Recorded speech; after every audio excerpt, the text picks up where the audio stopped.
Welcome to all my friends, students in physics class by Dr. Hamid sir. दोस्तों आज 12th physics का 4th chapter का next episode lecture लेकर मैं आया हूँ। दोस्तों पिछले लेक्चर में आपको कुछ होमवर्क्स दिए गए थे, ऑब्जेक्टिव क्वेश्चंस। सबसे पहले मैं इन तीनों ऑब्जेक्टिव का आंसर बताने जा रहा हूं। पहला क्वेश्चन का आंसर होगा आपका कैपेसिटी डिक्रीज कर जाएगा क्योंकि एरिया डिक्रीज कर रहा है। क्वेश्चन था कि किसी पैरेलल प्लेट कैपेसिटर का एरिया अगर घट जाए तो कैपेसिटी क्या होगी, घटेगी या बढ़ेगी। तो आपने क्या पढ़ा था, capacity is directly proportional to the area. क्योंकि एरिया घट रहा है तो कैपेसिटी भी घट जाएगी। और दूसरा नंबर क्वेश्चन कह रहा था कि एक पैरेलल प्लेट कैपेसिटर है जिनके प्लेट्स के बीच कोई डाइलेक्ट्रिक सब्सटेंस डाल दिया जाए तो कैपेसिटी बढ़ेगी या घटेगी। तो दोस्तों इसका आंसर होगा, इसका आंसर भी बी ही होगा, इंक्रीज होगा। कैपेसिटी बढ़ जाए, इंक्रीज्ड। क्योंकि मैंने पिछले क्लास में आपको बताया है capacity is directly proportional to the relative permittivity और डाइलेक्ट्रिक कांस्टेंट, दोनों के डायरेक्टली प्रोपोर्शनल होता है। इसीलिए अगर हम लोग बीच के गैप को भर देंगे डाइलेक्ट्रिक सब्सटेंस से तो उनकी कैपेसिटी बढ़ जाएगी। तीसरा जो ऑब्जेक्टिव था उसमें एक न्यूमेरिकल दिया गया था। न्यूमेरिकल क्या था कि हवा में कैपेसिटी 20 माइक्रोफैराड है और बीच के गैप को एक ऐसे सब्सटेंस से भर दिया जिसका डाइलेक्ट्रिक, तो प्लेट के बीच के गैप को भर दिया गया एक ऐसे सब्सटेंस से, डाइलेक्ट्रिक सब्सटेंस है जिसका डाइलेक्ट्रिक कांस्टेंट का वैल्यू 6 है। तो बताइए कैपेसिटी अब कितनी हो जाएगी। तो दोस्तों आपने क्या पढ़ा, सी मीडियम बराबर होता है एप्सिलॉन आर इंटू सी ए। फॉर्मूले पे ध्यान दें, ये फॉर्मूला पिछले ही लेक्चर में बताया गया आपको। एप्सिलॉन आर यहाँ पे के भी हो सकता है, इसका मान 6 दिया गया है। एयर में कैपेसिटी 20 है, मल्टीप्लाई किया तो 120 माइक्रोफैराड, ये आपका आंसर आ गया। तो ये तीन ऑब्जेक्टिव था। बहुत सारे लोगों ने बिल्कुल सही जवाब दिया। YouTube के कमेंट 27 स्टूडेंट्स ने इनका बिल्कुल सही जवाब दिया। बहुत खुशी की बात है। इसमें मैं ना कुछ का नाम पढ़ना चाहूँगा, जैसे शदफ सोएब, इनका तीनों ही आंसर बिल्कुल सही है। दूसरा मोहम्मद नफीस, इनका भी आंसर उन्होंने 10 माइक्रोफैराड कह दिया। ये तो गड़बड़ हो गया। सितारा का भी आंसर ए और बी दोनों का सही है। सबा नईम,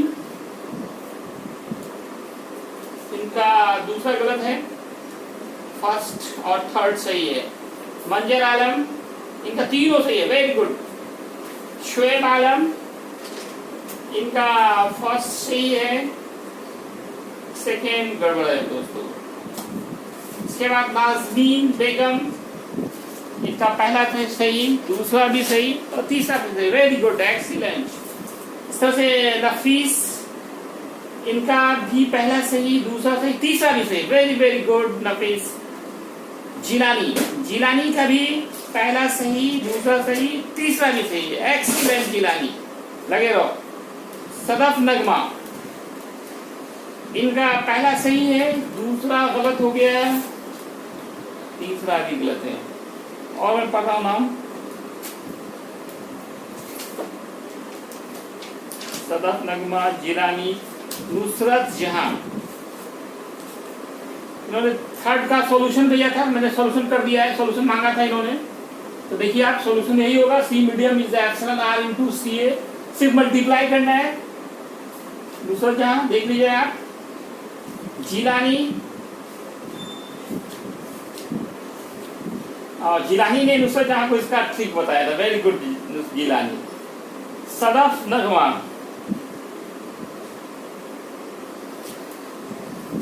सदफ नगमा, चलिए आपका भी बहुत बहुत धन्यवाद। इन सबों ने जो है ये यूट्यूब के कमेंट बॉक्स पे जाकर, और सब नाम नहीं आ रहा है। तो दोस्तों इसी तरह से आप मेहनत करते रहें, इंशाल्लाह आप बहुत अच्छे मुकाम पे जाएंगे, खूब अच्छा रिजल्ट होगा। साथ में आपकी नीट और जेईई मेंस की भी तैयारी भी होती जाएगी। तो दोस्तों अब हम लोग आगे बढ़ते हैं। आज का हमारा जो नेक्स्ट टॉपिक है ये भी एक लॉन्ग क्वेश्चन है, वो भी पैरेलल प्लेट कैपेसिटर से ही रिलेटेड है। करना क्या है, आपको एक एक्सप्रेशन डिड्यूस करना है, एक्सप्रेशन ऑफ इलेक्ट्रिकल कैपेसिटी और capacitance, capacitance,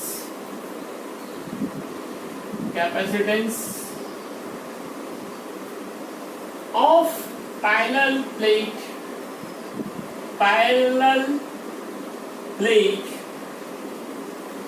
capacitor with dielectric slab, with dielectric slab। Slab means टुकड़ा होता है कि अगर दोनों प्लेट्स के बीच में डायलेक्ट्रिक सब्सटेंस का एक टुकड़ा डाल दिया जाए, अब इनकी कैपेसिटी कितनी हो जाएगी।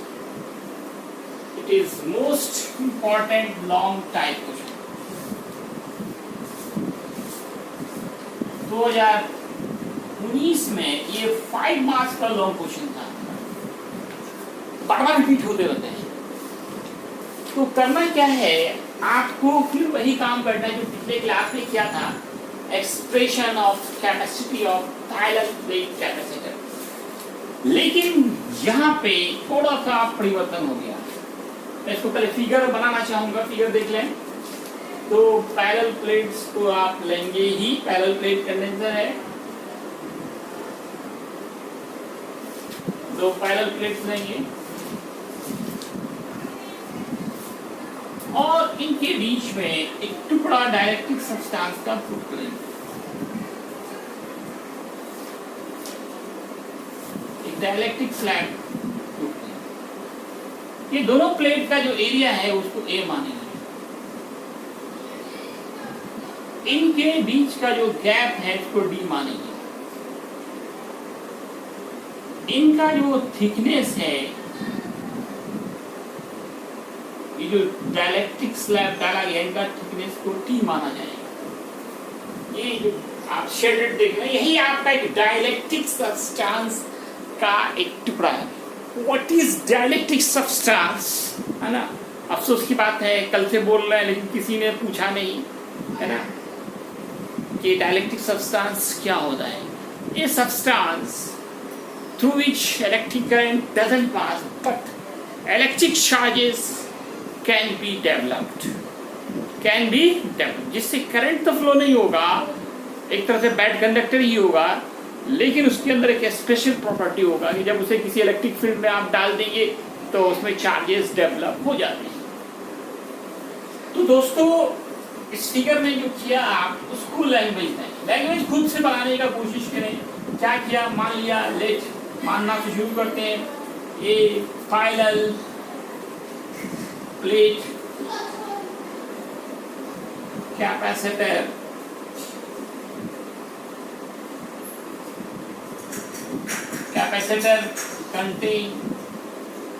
कंटेन मींस रखना होता है to plates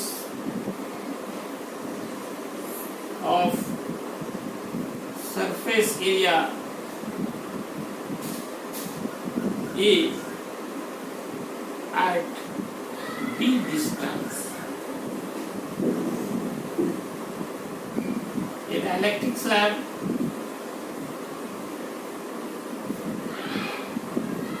of thickness T is filled, that is placed, रखा गया between the plates of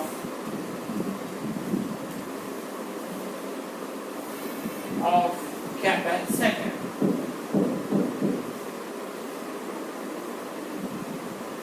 which dielectric constant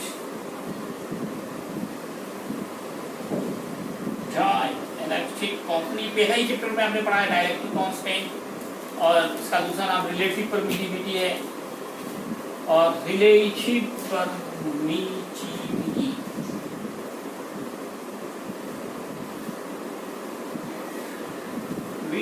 is epsilon not. तो दोस्तों याद करें भी का फॉर्मूला यहाँ पे प्लेट्स के बीच आप ध्यान से देखिए अब दो मीडियम आ गए। ये जो खाली गैप है इसमें एयर होगा, इधर भी एयर होगा और बीच में क्या हमारा डाइलेक्ट्रिक स्लैब। तो बीच में अब दो मीडियम आ गए।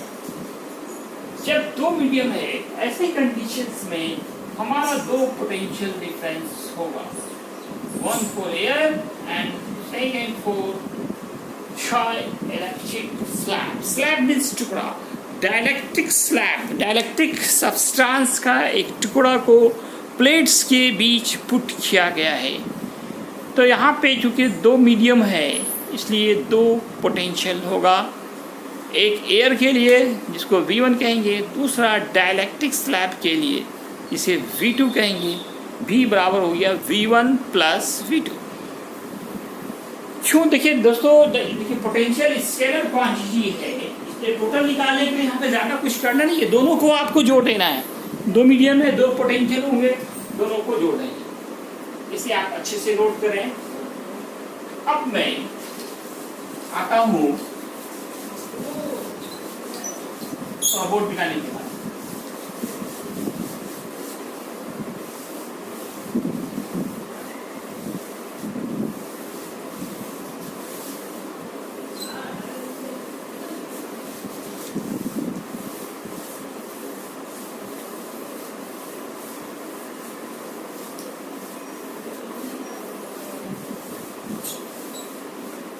अब आप दोस्तों जैसे ये V का जो फार्मूला हुआ हमारा V1 प्लस V2 और V और का फार्मूला पढ़ा था E into R, E1 R1 plus into R2 करेंगे। E1 की जगह पे सिग्मा बाई एप्सिलॉन नॉट करेंगे और एयर के ले रहे हैं। अब एयर हमारा बचा कितने जगह पे? टोटल गैप D है और डाइलेक्ट्रिक स्लैब का थिकनेस T है, तो एयर का जो गैप है वो बच गया D माइनस T। प्लस करेंगे अब E2 जो है ये sigma by epsilon naught into epsilon R होगा, इंटू इसकी जो मोटाई है वो T है, T पुट करेंगे। अब आप देखिए सॉल्व कीजिए, इससे आपके लिए कॉमन दिमाग लगाइए, कॉमन ले लीजिए। सिग्मा बाई एप्सिलॉन नॉट आपका कॉमन आ रहा है, तो यहाँ बच क्या रहा है? D minus T plus T by epsilon R. Sigma by epsilon naught D minus T common लीजिए, 1 माइनस 1 बाई एप्सिलॉन आर। और इसको आप क्योंकि दो ब्रैकेट आ गया है तो यहाँ पे मझली ब्रैकेट यूज कीजिए आप, ब्रैकेट। तो अभी तक आपने पोटेंशियल डिफरेंस भी निकाला है। अब आप आइए सी पे, जो मेन काम है आपका सी। सी का फॉर्मूला क्या पढ़ा? Q by V। Q का फॉर्मूला क्या पढ़ा है? सिग्मा इंटू ए। V का क्या मान अभी निकाला है, आप उसको पुट करें। Sigma upon epsilon naught D minus T 1 minus 1 by epsilon r. This sigma and this sigma is cancelled. तो हमारा C का जो फॉर्मूला आएगा A epsilon not by D minus T into 1 minus 1 by epsilon r. तो इस तरह से ये हमारा फाइनल फॉर्मूला आ गया, electrical capacity of parallel plate capacitor with dielectric slab, with dielectric slab. C is A epsilon not T minus T। इसे मैं थोड़ा सा चेंजिंग करना चाहूँगा, यहाँ का एप्सिलॉन आर कॉमन ले लें आप, तो एप्सिलॉन आर माइनस 1 हो जाएगा। ऑब्जेक्टिव का जमाना हो सकता है कि थोड़ा सा यहाँ पे एक फॉर्मूला को थोड़ा सा ट्विस्ट कर दें, चेंज कर दें, तो आप घबराए नहीं, आप है ना, फंसे नहीं, इसलिए मैं थोड़ा सॉल्व भी कर देना चाह रहा हूँ। इस फॉर्मूले में कोई इस तरह से भी देख सकते हैं, या आप बहुत और करना चाहें तो आप एलसीएम लेकर के आप मल्टीप्लाई कर दें, कि टोटल पे एसएनआर हो जाएगा हमारा, बाई 1 करके आप इस तरह से भी सॉल्व कर सकते हैं, या a epsilon naught into epsilon R D minus D epsilon are minus 1। इस तरीके से भी आप फॉर्म में देख सकते हैं। एग्जामिनेशंस में अलग अलग ये फॉर्म में मिलते हैं, A epsilon by epsilon r into d minus t into epsilon are minus 1। तो दोस्तों ये था हमारा एक बहुत इम्पोर्टेंट फॉर्मूला, एक इम्पोर्टेंट लॉन्ग क्वेश्चन में तो लॉन्ग में आपको वहीं तक करना है। C is A epsilon not d minus t into 1 minus 1 by epsilon r. तो दोस्तों यहाँ पे एक ऑब्जेक्टिव आपके लिए बनता है, वो ऑब्जेक्टिव क्या है, एक सवाल यहाँ पे बनते हैं कि डाइलेक्ट्रिक स्लैब डालने से क्या होगा। पहले तो पूरा डाइलेक्ट्रिक सब्सटेंस पुट कर रहे थे, लेकिन अब अगर डाइलेक्ट्रिक स्लैब डालेंगे तो कैपेसिटी बढ़ेगी या घटेगी। तो देखिए आप दोस्तों, नीचे घट रहा है, डाइलेक्ट्रिक स्लैब डालने के बाद डी में इतना माइनस करना पड़ रहा है। किसी का भी नीचे डिनोमिनेटर अगर घट जाए तो श्योर है कि वो पूरा मान बढ़ जाता है ना। हर के मान में कमी हो रही है तो पूरा मान क्या होगा, बढ़ जाएगा। इसलिए पता चला कि डाइलेक्ट्रिक स्लैब जब पुट किया जाएगा तब वैसे कंडीशंस में इलेक्ट्रिकल कैपेसिटी बढ़ जाएगी। ये भी एक बहुत ही इंपॉर्टेंट ऑब्जेक्टिव है कि जब डाइलेक्ट्रिक स्लैब डाला जाए को प्लेस किया जाए तो what will be change in electrical capacity, electrical capacity will be increased. दोस्तों इसे अच्छे से आप नोट करें, इसे मैं मिटा सकता हूं। अब मैं आगे बढ़ रहा हूं।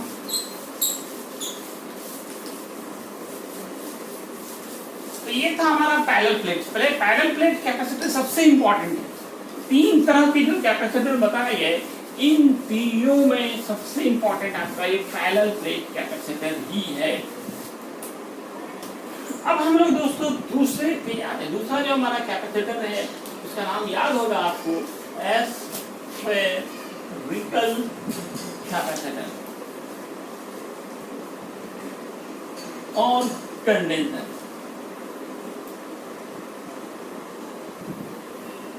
What is spherical capacitor? नाम से पता चल रहा है, स्फेरिकल कैपेसिटर, गोलाकार संधारित्र, हिंदी में इसको कहेंगे गोलाकार स्फेरिकल कैपेसिटर। भागा हुआ था जी,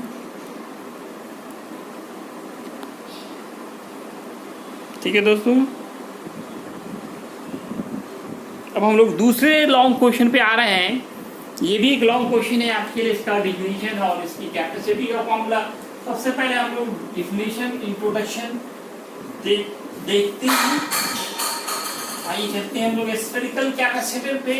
तो डिफिनीशन होगा, डिफिनीशन तो नाम में ही छिपा हुआ है, a capacitor which consist of bed of, भी लिख सकते हैं आप, two concentric spheres, two concentric क्या होते हैं दोस्तों, सकेंद्री, एक ही केंद्र वाला, सेंटर एक हो, स्फीयर्स। बस एक लाइन का, बहुत आसान, बहुत आसान। A capacitor which consists of two concentric spheres is called a spherical capacitor।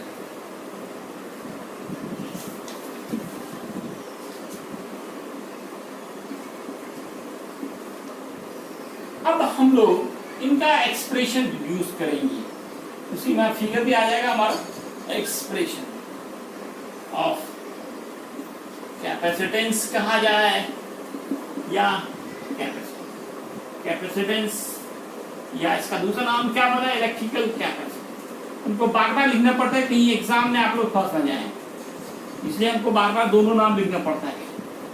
Expression of electrical capacity of spherical capacitor.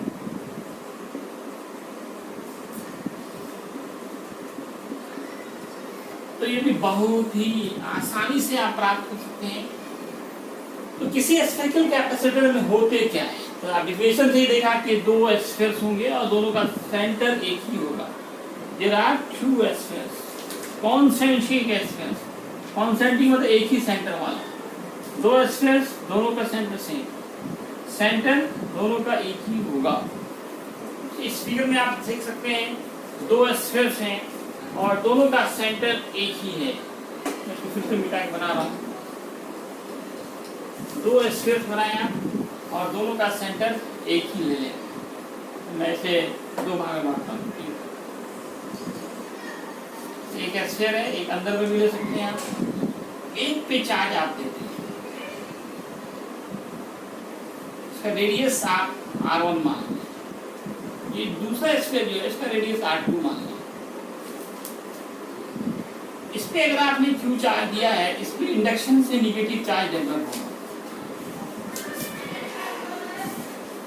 Outer surface पे पॉजिटिव होगा, लेकिन क्योंकि ये अर्थ किया जाता है, तो इसलिए आउटर सरफेस पे जितने भी पॉजिटिव चार्ज डेवलप होते हैं वो सब जमीन के अंदर रहती है। अर्थिंग को दिखाया जा रहा है, अर्थ किया जा रहा है। तो यहाँ अपन मान के चलिए let a spherical capacitor is consist of two spheres of radii, radius का पूरा रेडियाई होता है R1 and R2 plus Q charge is given on R1 radius sphere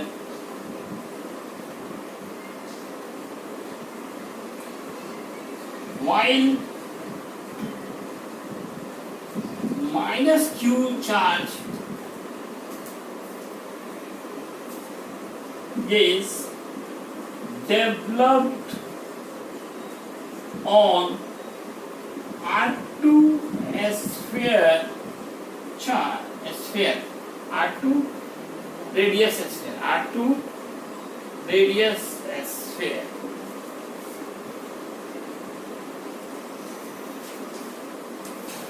और ये भी देख रहे हैं and R2 radius sphere is Earth.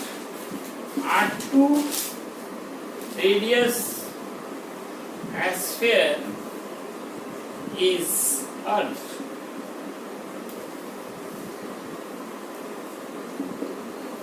So now total potential will be, यहाँ पे दो स्फीयर हैं, दो पोटेंशियल होगा। now total potential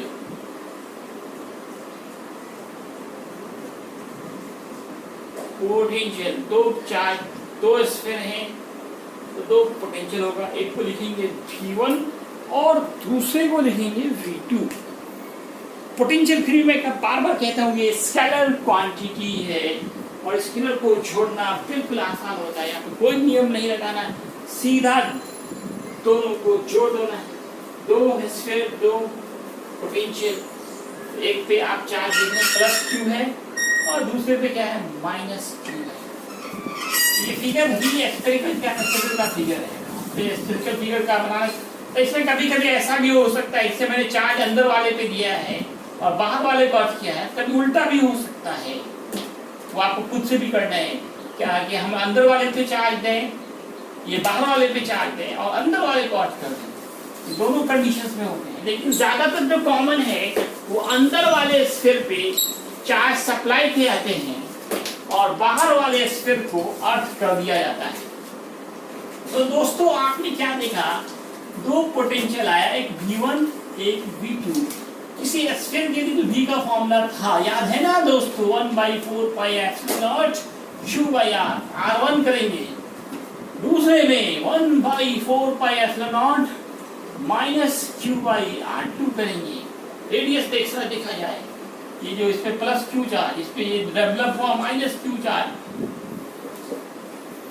चार्ज का यहाँ पे हम साइन लेते हैं पोटेंशियल में, Q/4πε0 कॉमन ले लीजिए, क्या बचा 1/r1 plus minus minus 1/r2। अब इसको आपको डिलीट करो, रिमूव करना।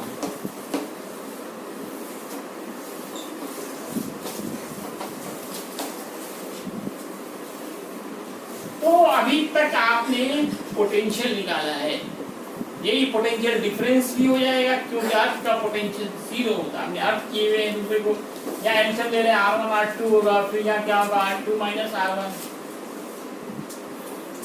अब आप क्या निकालना, मेन जो एम है आपका, लक्ष्य क्या है, कैपेसिटी निकालना, कैपेसिटेंस निकालना, electrical capacity C is what, इसको एक इक्वेशन मान लो। C का फॉर्मूला दोस्तों क्या होगा, Q/V, Q होगा और V की जगह पे Q/4πε0 R2 - R1 R1 × R2 कर सकते हैं। This Q cancel. अब हमारा C हो जाएगा, C कितने हो जाएंगे दोस्तों, ये 4πε0 ऊपर जाएगा, R1 R2 होगा, नीचे होगा R2 - R1। ये हो गया final formula of electrical capacity of any spherical capacitor और कंडेंसर। अब हम आपको कुछ ऑब्जेक्टिव दे रहे हैं, उम्मीद है आप जरूर एक्टिव बनेंगे और YouTube के कमेंट बॉक्स पे जाकर इसका जवाब दीजिए। पहला क्वेश्चन तो वही है, इफ ए डाइलेक्ट्रिक स्लैब टुकड़ा is placed between parallel plate condenser या capacitor, then electrical capacity will be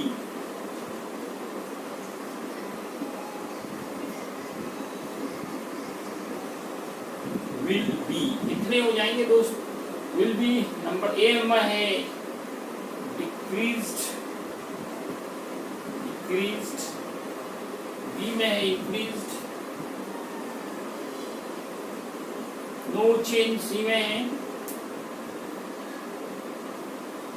और डी में है इनमें से कोई नहीं, none of these, none। how many types of capacitors, how many types of capacitor के कितने टाइप्स होते हैं। ऑप्शन है आपका ए नंबर में 4, बी में है 2,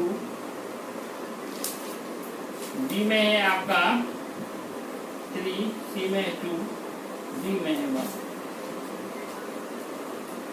दोनों ही सवाल बहुत ही आसान लेकिन बहुत ही इम्पोर्टेंट। ये दो ऑब्जेक्टिव आपको दिए जा रहे हैं, उम्मीद है हर कोई ज़रूर YouTube के कमेंट्स बॉक्स पे जाकर इन सवालों का ज़रूर जवाब देंगे।